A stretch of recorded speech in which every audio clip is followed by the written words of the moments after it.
For professional advice with a personal touch, consult Fuller Landau, Chartered Accountants and Business Advisors. Click on flmontreal.com.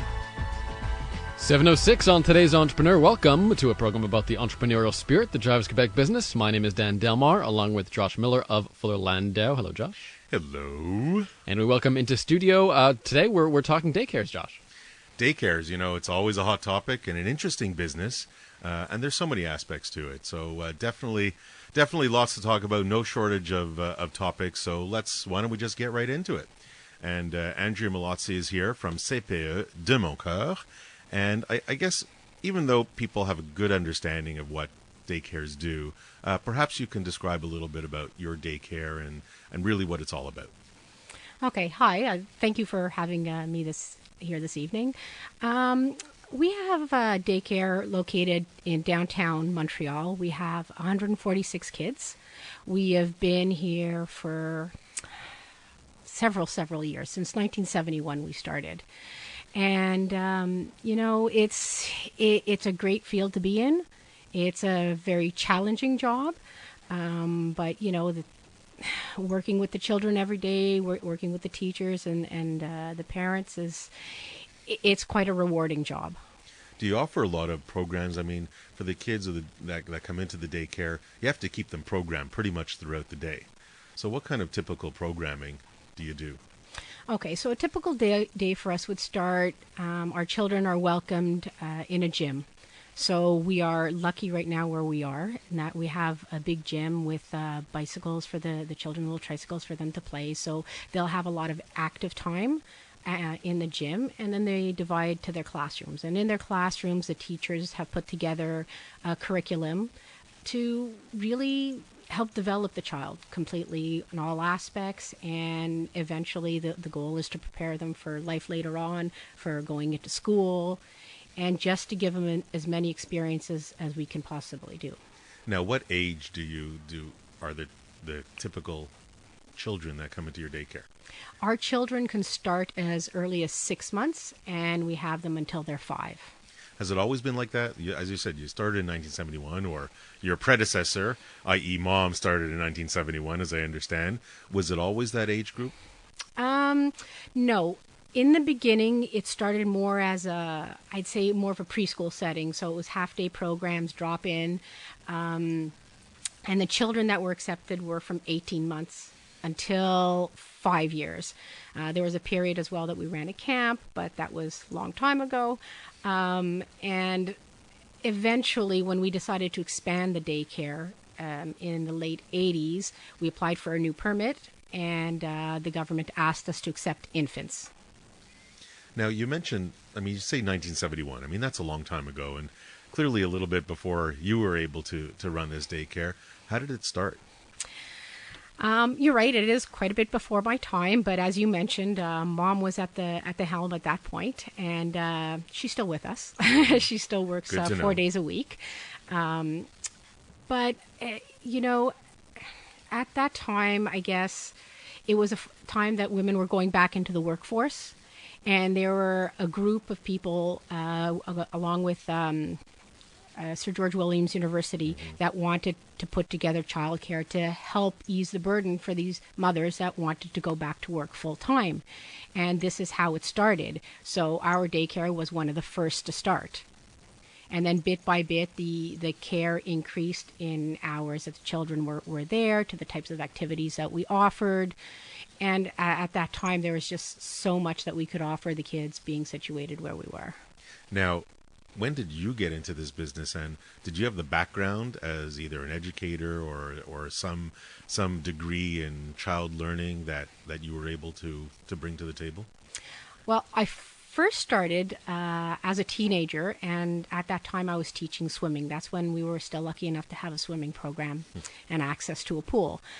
So I taught swimming for several years and worked my summers as a student. I did my undergraduate degree in psychology, and then eventually I took my master's in educational administration, because I knew eventually we wanted to expand, and this is the direction that I wanted to go in. The daycare was just very close to my heart. When you compare the way you run the daycare with the way people run normal businesses, and especially in terms of client satisfaction, how does that differ when the client are people's kids and you're entrusted with their kids? I mean, it's a very personal, it's a very sensitive area. Well, I think as directors, we wear many hats, and there are many facets to the job. From welcoming the parents, making them feel comfortable, because of course we're dealing with little lives here, and we have such an impact on their lives later on. We need to make the parents feel comfortable. We need to help welcome the child and have them get used to being in the daycare environment. So, but it comes from a place, I guess, closer to the heart, that you really have to be able to love what you do every day, being with the kids. And in terms of the business aspect, that there's also that drier aspect of it that you still have to take into consideration. So you do need that training in the background to be able to do all the financial aspect of it. Now, when you came into the business, how much of it was on the job learning, dealing with the parents and the psychology of the individuals, because as you say, there's the little people that they leave with you. How much of it was really on the job? How much did your mom pass on to you as far as knowledge versus what you brought in from the master's degree or from outside? Well, I think school definitely prepared me for the financial aspect of it and dealing with budgets and the government especially, because that's a big part of what I do that I think in the time that my mother was running the daycare that she didn't have to do as much. We're still a big center, but we were still very small and worked within ourselves. So what I learned on the job really is people relations.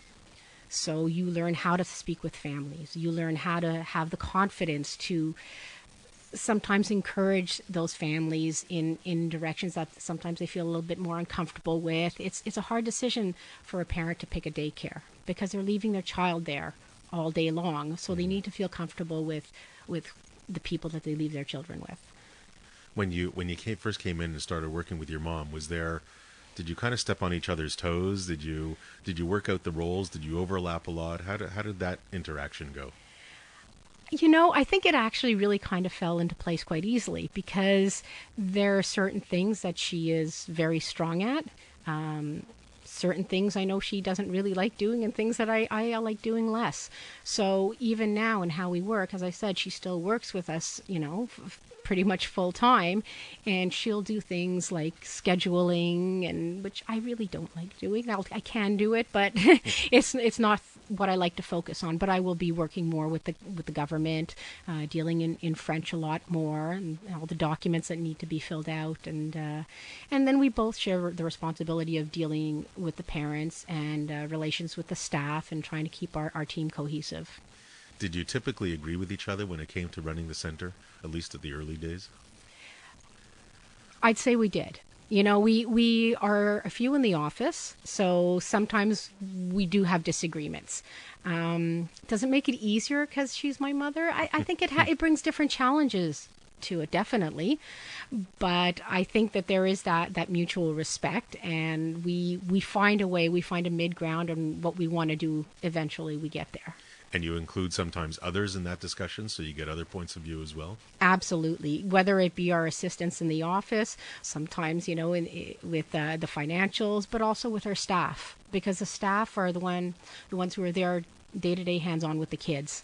So there are sometimes things that they think about that we don't think about that they really do need within the classroom. And I think, Dan, we hear this from entrepreneurs often, the parent and the child that don't always see eye to eye, but hopefully very often. But when they include other people and they have other views brought in, it sometimes helps open their eyes even more. And if they have a good relationship and understanding, it can only work out for the best. Andria Mallozzi, our guest on today's Entrepreneur of CPE de Mon Coeur. More after the break, after the traffic right now at 7:15.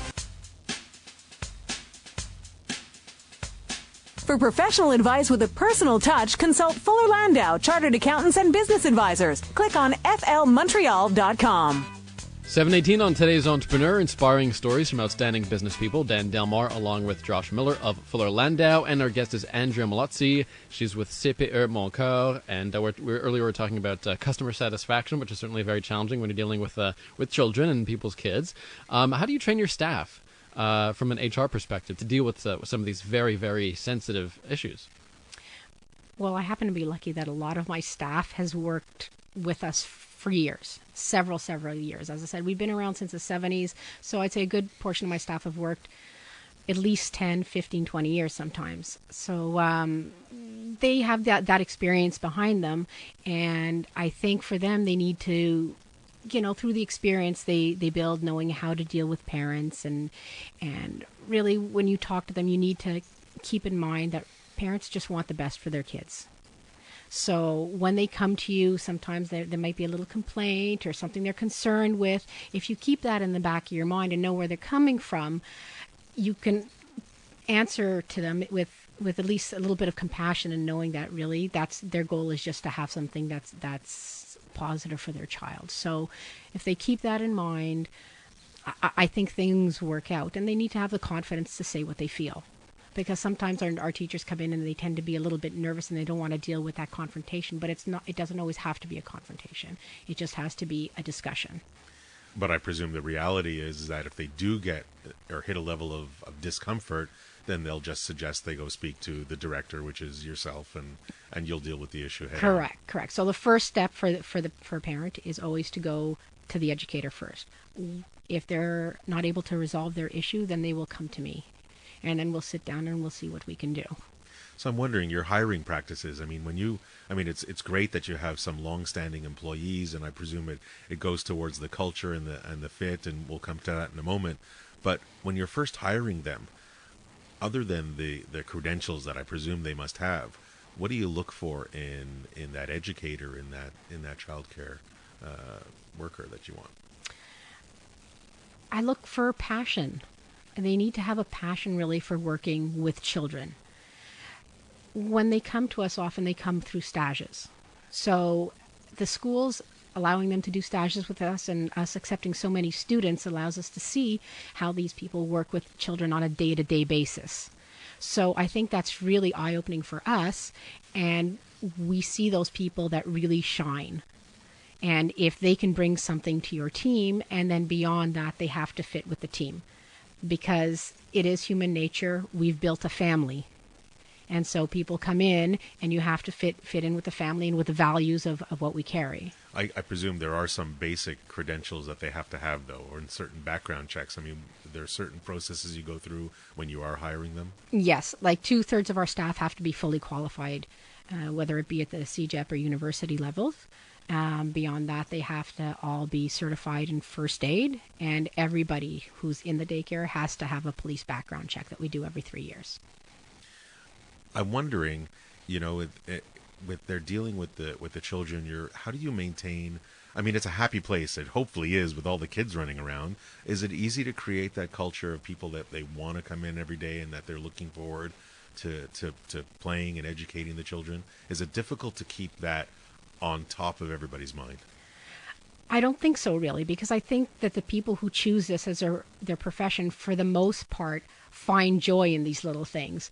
So, a day at daycare is a lot of work, yes, for the educators in terms of their programming and such, but it's fun. It's a great place to be on a daily basis. The things that the children say to us, just getting their hugs in the morning sometimes. It's just so rewarding, and I know it's something that you don't get in an office job, or I don't think you do anyways. Well, it depends on the office.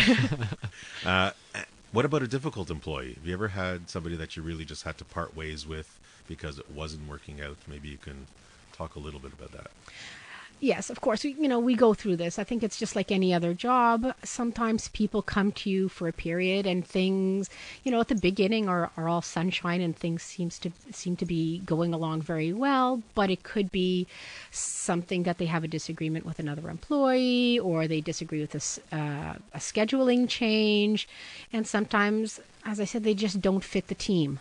And that's the point that you actually have to sit down with them and say, maybe this isn't the place for you, because you need to have that passion, and you need to be able to want to work on it daily. Andria Mallozzi, our guest from CPE de Mon Coeur on today's Entrepreneur at 7:23. 7:25 on today's Entrepreneur. Our guest in the studio is Andria Mallozzi of CPE de Mon Coeur, and Josh, we're talking about the perils of running a daycare and a lot of the benefits also, and certainly in a system that can be a bit complicated sometimes. Absolutely, and part of it is, I mean, even though it's a public daycare and it's $7 a day. And for now, exactly, it's going to go up. We'll chat about that after 45 when my partner Nick Moraitis comes on. But people still have to know you're there. I mean, they still have to be able to find you to keep your the lists or the waiting lists going. So how do you ensure that people know you're there? How do you keep the kids constantly coming in? I think one of the top ways is by maintaining a sense of community. So we have a lot of continuity in our daycare. I have parents who used to be children with us now bringing their kids back to us, and beyond that, the situation of daycare downtown is there's such a high need. I have a waiting list of thousands of names. The waiting period is about 4 years. So unless you have a sibling already in daycare, it's very difficult to get in. Is it difficult to be on that waiting list? I mean, there's so many daycares around, and I know they're kind of regional or local. Is it a global waiting list? Is it like for the whole city of Montreal? Is it more just for the Ville Marie? Maybe you can explain the challenges of the waiting list from a parent standpoint. For the moment, most of us have our own waiting lists. There is an association that does do a global waiting list. In the future, in the very, very near future, the government is going to implement universal waiting lists. For us, we've always worked with our own, and once people are on our waiting list, they stay on our waiting list until such a time that they find a place. But it's just very hard, because when they came in with the $5 a day and then the $7 a day, it's just created a lack of space downtown, especially because our community is not as set as in other territories, because we have a lot of people who will come into the downtown core and want their children close to them. So we have the people who live here, plus the people who work here, plus the people who go to school here. So have you ever been bribed to get somebody moved up the waiting list and into the program? Oh, I think if you've been in this field long enough, of course, it always happens. But you really need to be fair and honor the families that you have, and really they're the only ones that get the priority above other people that are on the waiting list, are the families that you serve, because you don't want your families running here and there for childcare. So I presume you're not really worried about competition in the neighborhood. I mean, you have such a long waiting list. So if we put that aside, what about collaboration? I mean, you're part of any associations. Does it help to kind of talk things out and work with your peers in this industry? I am part of an association of directors, the Quebec Association of Preschool Development, QAPPD, and we meet every month or every 2 months, and it's really a forum for us as directors to be able to get together and share our stories and find out what's going on in each other's daycares, but even at the government level, and discuss these things so that we help each other, so everything makes sense, and it helps to know that you're not alone in what you're doing. So you share ideas, you commiserate, a little bit of everything. Absolutely. And they're all people at a similar level as you directors running your respective CPEs. Yes, we're all directors of not-for-profit centers. Do you ever kind of come up with a unique way? Do you kind of share ideas? I mean, the educators, do they move from location to location, or they pretty much stay where they are? For the most part, at our center, not all centers work the same, but for us, our educators maintain their age groups as much as possible. Now, over the years, we've had new staff come in. Those people move around a little bit, and of course, I have certain staff that do like to float, so they'll go into different classes as replacements. But all the educators that work with us do need to be able, at the drop of a hat, really, to be able to go into any classroom, because they need to be that flexible. And coming up after the break, Josh, we'll talk about government relations. We'll get Andria's one piece of advice for today's entrepreneur as well. That's all coming up on the show. But first, at 7:30. For professional advice with a personal touch, consult Fuller Landau, Chartered Accountants and Business Advisors. Click on flmontreal.com. 7:35. Welcome back to today's Entrepreneur, a program about the entrepreneurial spirit that drives Quebec business. My name is Dan Delmar, along with Josh Miller of Fuller Landau, and our guest this evening is Andria Mallozzi. She is the director of CPE de Mon Coeur. So we're talking daycare and all the challenges, specifically now, Josh, when it comes to dealing with the government, which is always pleasant and productive, as we know. All entrepreneurs have to face government regulations. There's no doubt about it. Running a public daycare, it probably has that much more other than, the private corporations. Maybe we can start and ask Andria at the beginning, in the 70s or when you first started getting involved, what were the government regulations back then, and how do they compare to today? Was it less onerous? Was it more onerous? I mean, it was certainly less computerized. I don't know how you might react to that. I think in the early days, the heyday of our daycare, we used to have a lot more flexibility in what we did. Like I discussed our swimming program, we had a dance program, so many things that we could offer the children that were part of the program.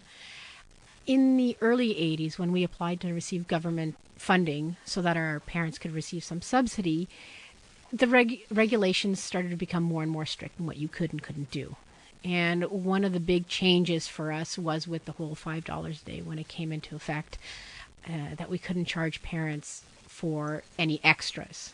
So one of the extras that we had for many years was the swimming lessons. And our parents were free to choose whether they wanted the program or not. Everybody opted in, but in the end, the government came in and basically cleared that, and we couldn't do it anymore at all by law. So it's, it's kind of tied our hands for things that we want to do for the children. So from extracurricular activity standpoint, you're very limited in what you can offer. Or you can offer it, but you can't charge for it. We can charge for things that are done outside the daycare. So if I take children across the street to the puppet show, we can charge the parents the cost of what it's going to cost us to be there. But anything that happens in-house, there's no charge for it. So if you bring the puppet show in-house, forget about it. Correct. There's no charge. We finance it. We have to find the money within our budget to do that. So there must be, these financial restrictions that you're just alluding to, you really have to kind of hunker down and really count your pennies and make sure you plan properly. How do you live with these cash flow restrictions? I think, your main goal is not to run a deficit at the end of the year. So the way we often work it is we wait towards the end of the budget year and see where we can go with the money that we have and what we can afford. As I said, we had to cut the swimming program. For our dance program, we were able to incorporate it into our budget so that we can continue it on a daily basis. So you kind of cut a little bit here and move things around a little bit there so that you're able to do what you still want to do and what you have always believed in. But it is certainly more challenging and much different than the way we used to work. And what about location? You're in your location now for a long time. How does that work? Is the government restrict on where you can operate or how much you can pay? Well, we are in a wonderful location. We've been located in the YWCA downtown for 43 years now. And it's been great because we've had access to a wonderful gym. Unfortunately, the government doesn't pay enough money for rent for what the going rate is downtown for the square footage for the buildings. And that's one of the big challenges that we have right now, because after 43 years, we find ourselves in a situation that we have to find a new location. And how easy is it to find a new location? Like, what are the parameters you have to live by? Well, we have to stay, first of all, within our territory. We are considered the Ville Marie territory, and so we serve a downtown community. So as long as we respect that territory, we will be fine. But our problem is trying to find property, either within a building or a standalone property or land even, that would be suitable for our daycare, because we have to look at things like we have to have a playground, the access to the buildings, because we are two installations technically under our CPE. We would have to have two civic addresses. So little things like this, but it makes a big difference. In downtown, there's no green space. So we really have to try and find someplace that would be perfect for our kids, 146 kids, and it's been very, very difficult. We've been looking for about a year now. You're still in search of something. Yes, absolutely, absolutely. Have you, has it changed the restrictions, the financial restrictions, since the $5 day daycare came in the early 80s? Has it, I don't want to say going downhill since, but if you have to find ways to be creative, I mean, your salaries, you're limited with the number of people you can hire based on the parameters that are given to you by the government. The salary scales for the educators are preset by the government. You can pay more to your educators, and I'll have to say that educators in general are poorly paid when you're in childcare, so they deserve to have a lot more. But I think, as I mentioned before, being in a larger childcare center, it allows us a lot easier money flow, so that I think we can make that a good working environment for our employees as well, and be able to offer more things to the kids. So it's definitely been a tightening, and with budget cuts that come down the pipe, it's hard to deal with those type of things. Have you experienced many budget cuts over the years? Most recently, over the past couple of months, the government did come in and claw back on savings that we had. And they did that across the board to other daycares as well. But it was a huge chunk for us, and just devastating, because really that money doesn't go back to our center, money that we worked so hard to save. So this is money that you just saved up through good management, but it's not money that belongs to your organization, and they just took it. Correct. It's government money. Okay. Now, I guess you have to now get a little creative. You have to look for a space within your territory, but if you can't pay market rates, then how creative does the government expect you to get? I think the government hopes for partnerships with companies as an incentive, maybe to have a certain amount of spaces reserved for their employees, or really it's the benevolence of other people to be able to pay the rent, because the amount that they give is just so low for the downtown core. With all the experience, what about reporting to the government? I mean, has it been the same forms forever and a day? Is it anything really changed, or that's been pretty static as well? Every year when we have to do the financial reports, there are a few more questions. It's a long enough process. We have an outside audit. It's, as long as you maintain that transparency, it goes pretty well. Yeah, there's no problem with it, but it is, yes, definitely more questions. And you're, I guess, assigned somebody from the government to act as your representative? Like, do you deal with the same person year in, year out from the government from when you're reporting?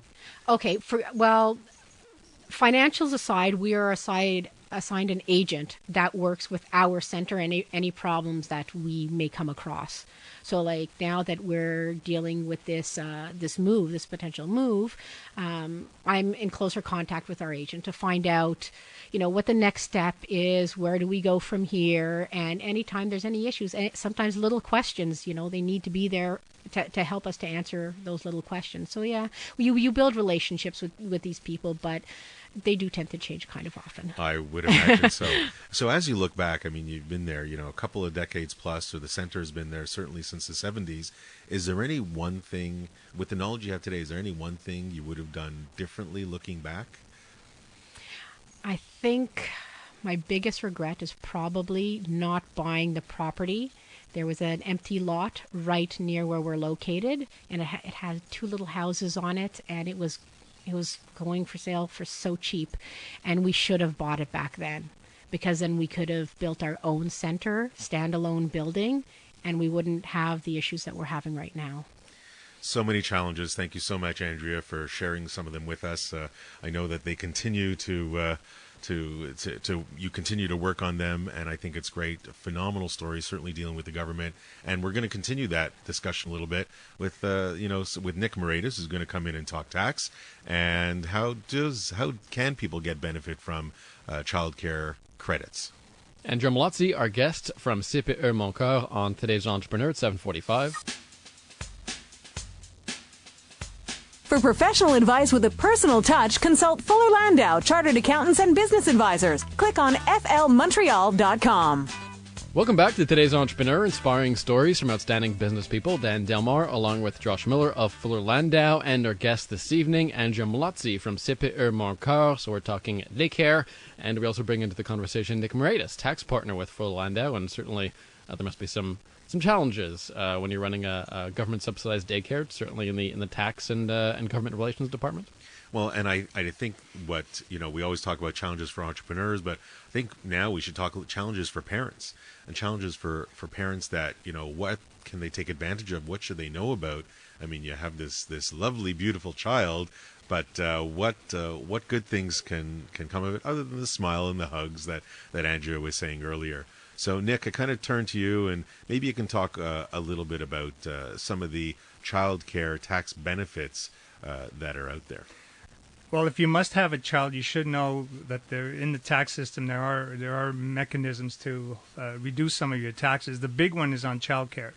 Now, child care is not only daycare services. It could be after-school services or even before school starts in the morning services where you might be charged more by a school. And what you need to know is it's available for children under 16 years of age. And for the feds, and Quebec have roughly the same programs, but they're calculated differently. The federal government for children born in 2007 till now, you can get up to $7,000 as a deduction. And what does that mean as a deduction? Well, if you're paying roughly 40% tax, and you can get $7,000 as a deduction, you will save $2,800, and that's one of the big ticket items. I presume you have to have some income to have a deduction That's if you're right. not working. That's right, we're getting, yeah. So if you do go to a daycare that isn't a $7 daycare, and you're paying a lot more than that, and you could be spending $10,000 to $15,000 a year, this $7,000 is where the cap is. In Quebec, for the same age bracket, they allow you up to about $9,000. So you're getting about 16,000 times this roughly 40% being an average sort of tax rate. That is what you can recover from that, and that's where the biggest item is. Now, both governments, however, calculate the things differently. For the federal, one of the two parents should be working. If neither of the parents are working, then these numbers of the 7,000 you will not get.